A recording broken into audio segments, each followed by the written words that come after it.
Welcome back to the channel. My name's Shaun. This is Easy Fix, and today I'm putting in a ring and pinion bearing set. These methods apply to pretty much any ring and pinion. If this video helps you out, please drop a like and a comment and let me know what kind of vehicle you're working on. Please don't forget to subscribe, and I appreciate you all.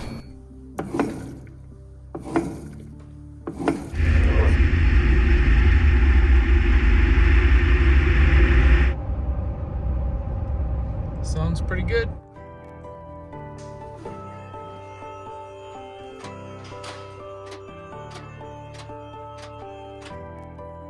Since this is an excellent option for removing and installing bearings, I would love to use it on a differential case, but the problem is the case will not fit through the jaws right here. This is a good option, however, to press the bearings back onto the differential case. You don't have to fit the part through these jaws. It can just sit right here and you can use the anvil to press the bearings back on. The press will definitely work for removing bearings and installing bearings on a pinion. This is the bearing removal tool and all the spacers and all the anvil here. If you have to press bearings on and off your long axle shafts that go inside of your axle, this isn't gonna work for that.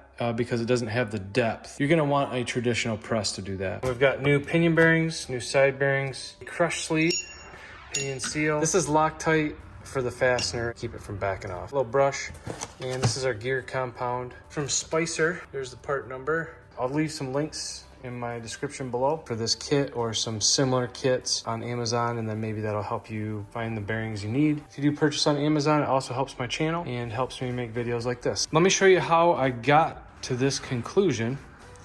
I don't recommend you do it, but this is how I do it. Usually you're not gonna hear a whole lot of sound from this just by spinning by hand. Have a helper and spin this with the engine and get it up to anywhere from 15 to 40 miles per hour. So this is dangerous. Things spinning under here, like this drive shaft and these tires right here. So there's a lot of danger to doing it this way. Pinion bearings, there's 2 of them.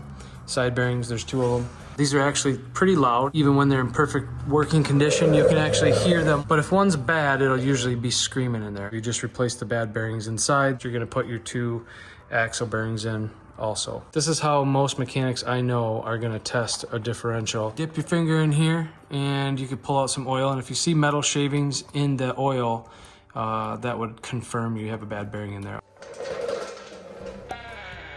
See how cloudy that is in the bucket?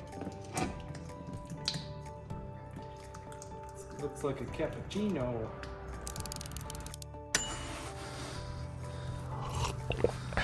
Can you see all those little sparklies in there? A little glistening. It looks like glitter.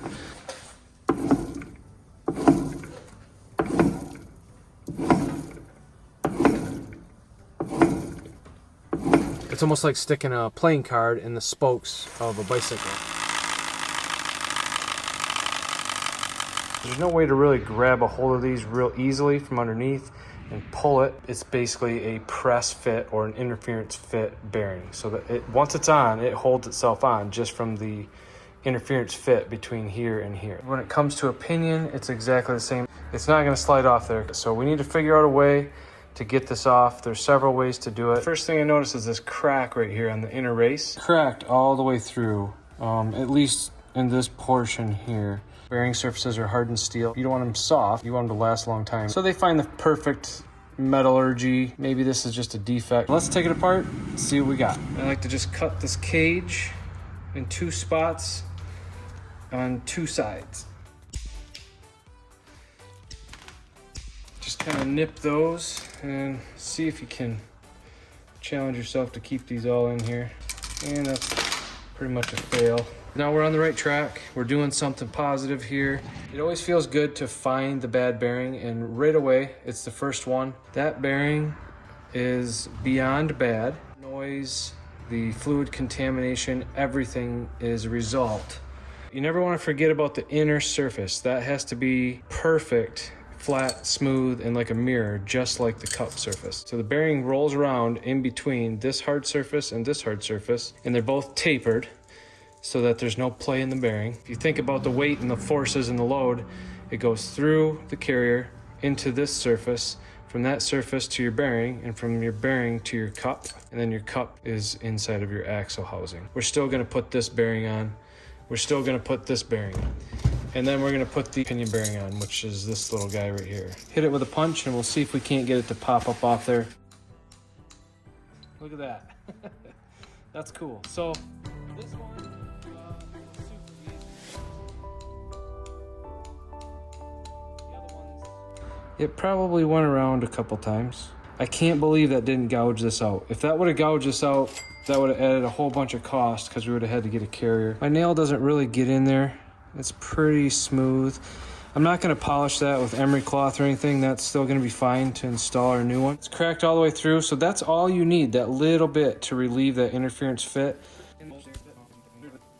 The whole idea is you have to get access to the inner race when you're removing these types of bearings.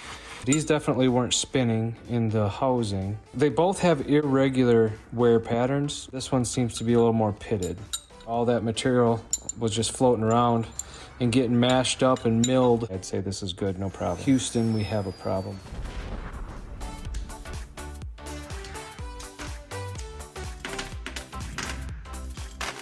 These rollers are all nice and shiny. I don't see a problem here.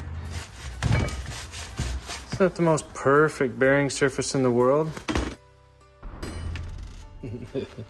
These are heavy. Fasten these down on top.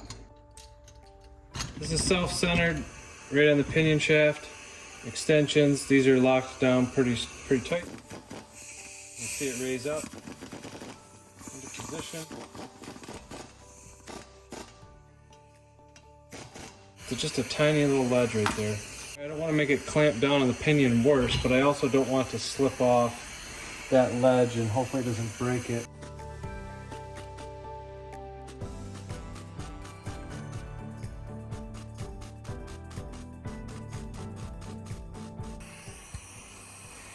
See how it's moving up?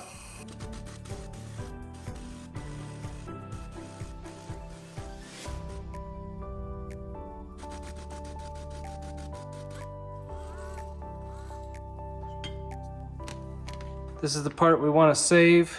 Ring and pinions are expensive. If I can do it this way every time, this is the best. I just pull out this little kit. It's pretty much an essential tool if you don't want to grind and slot. Like a high-speed cutting wheel, cut-off wheel. It's a disc. I think it's like an 1/8 inch wide. And we're just going to try to create a slot right through here. Cut it from this edge to this edge, about 3/4 of the way through. Because this is notched out, we're going to cut it right here versus over here.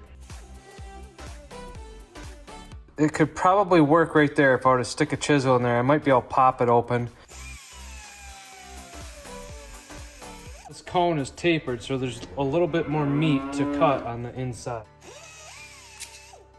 Whoa.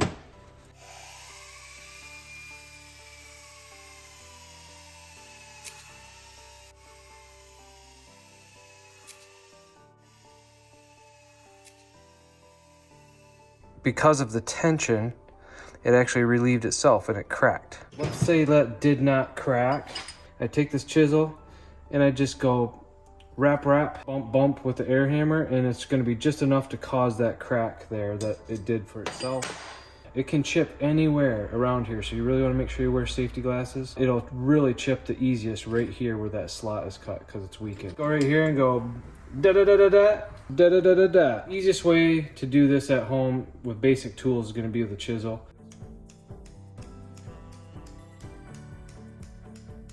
Tiniest little burr there. I just don't want to catch anything.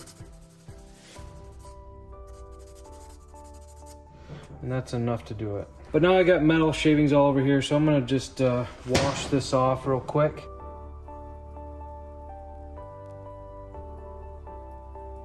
So if you have shims that go here, you want to put your shims back on. Once something is seated, it always sounds a little different. It's more of a ring to it instead of a thud. It's off kilter a little there, so I want to hit over here on this side. It kind of feels like hammering in a big nail.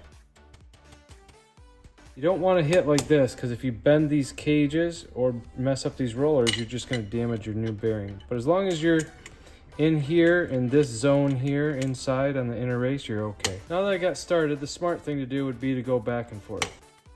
I've done plenty of these with a punch and it works just fine. It takes about the same amount of time so far, but it's harder to line up this punch because you're constantly going back and you're hitting on the cage. And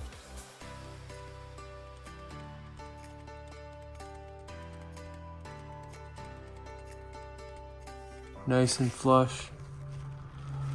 No problems there. Looks good. I did forget to tell you, lubrication when pressing parts together. I don't recommend it ever. They don't need lubrication. You just shove them together, they'll be just fine. A lot of people say it will gall in here or gall around here. I've never ever seen it happen. Coming apart or going back on, forcing them together is what you want. You don't want these bearings to move on this surface. You don't want any spinning. So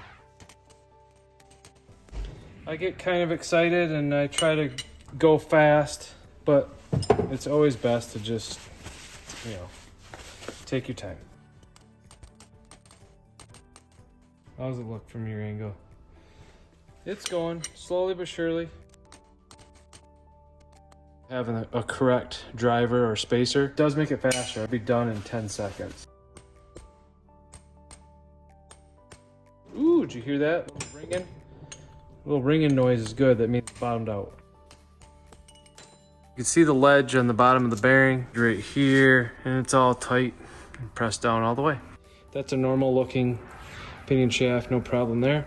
Make sure it's all clean, and that is sufficient. I get the high quality bearings, Timken bearings. It makes it easy because you can duplicate and use the same exact shim.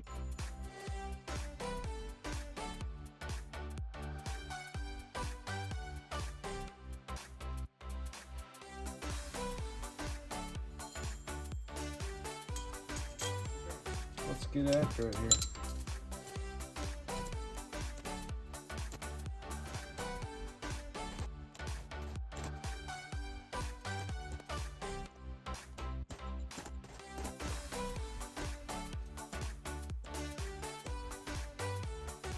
It's hitting its limitation. We're gonna switch to a smaller chisel. It's definitely going, but it might be giving me a little bounce back.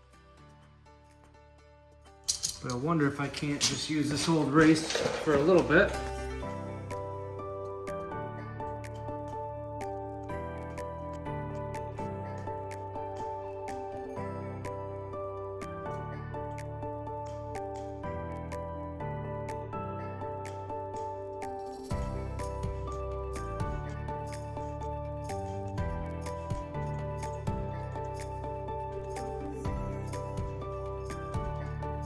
.32 of an inch before the bearing is seated. I'm liking this little spacer idea today.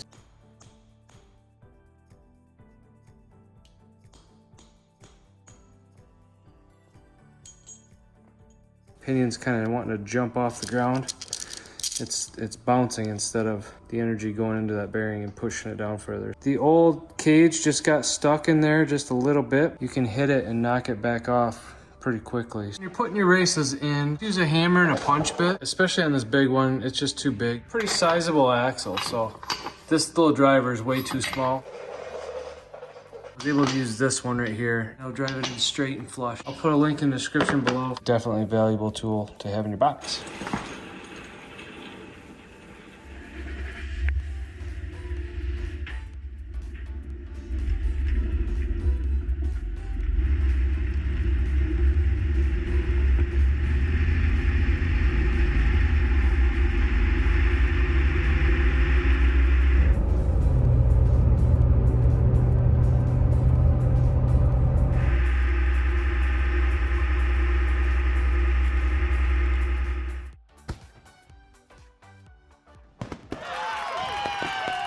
Hey, thank you for sticking around. I appreciate you. It is interesting to see how these drivers work. Drivers are not commonly found. I just have these from working on cars over the years. This driver right here works perfectly because it goes all the way down the shaft. It's also properly sized for this pinion, properly sized for these side bearings. If you can match the diameter of your bearings, you can install them with just about anything.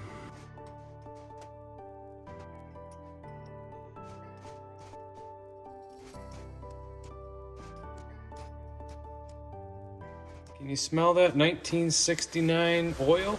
It's like taking a trip in a time machine right here. It's incredible that these are in such good shape. Find a socket this diameter and just create like a washer on top of it. We could use our puller kit. Slide this right off by pushing on this carrier housing right in that old bearing, just to give me something to be able to hammer.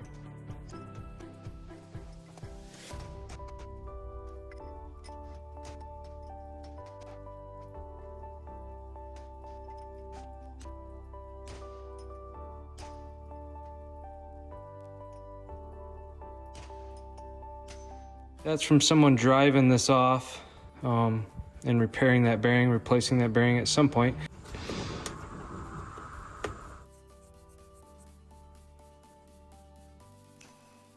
You can see I started that really badly. Hit it on this side until it's roughly straight. Once you get it down a 1/4 inch or so, it'll straighten itself out.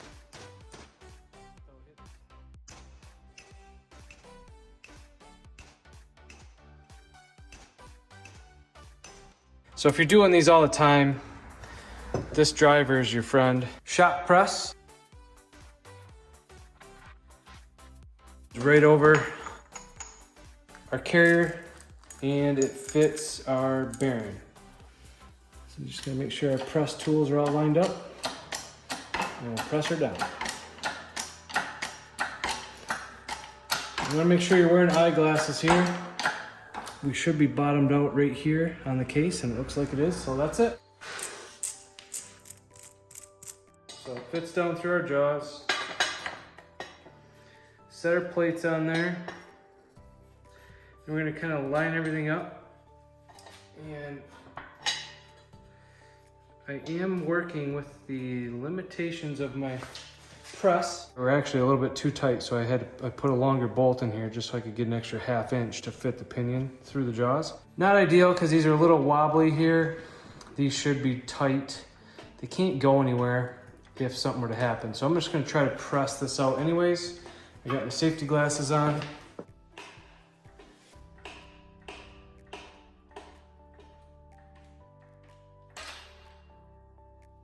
Bearing splitter, our old race. We got our pinion.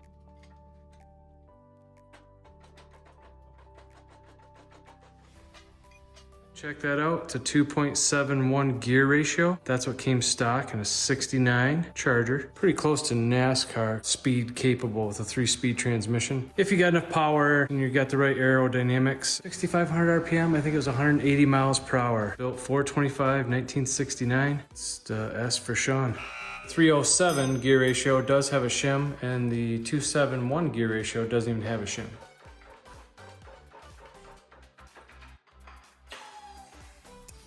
There you have it.